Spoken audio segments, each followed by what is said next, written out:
Hey friends, if you encounter the Dtsapo4service.exe error and if you wish to fix it, then please watch this video. See, the first approach is to perform an SFC scan because this file has gone corrupt. So search for command prompt in the window, search bar and click on run as administrator. Type the command sfc /scan now and hit enter, and simultaneously search for device manager. Open the device manager.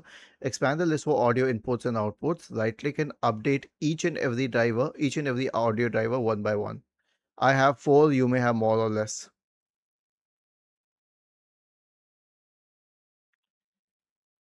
Okay. So these are the two main solutions, and they will solve the problem for sure. Was this helpful? If yes, then please subscribe to the channel. If not, then let us know in the comment section of the video on how we could help you further. Thank you for watching this video and have a nice day.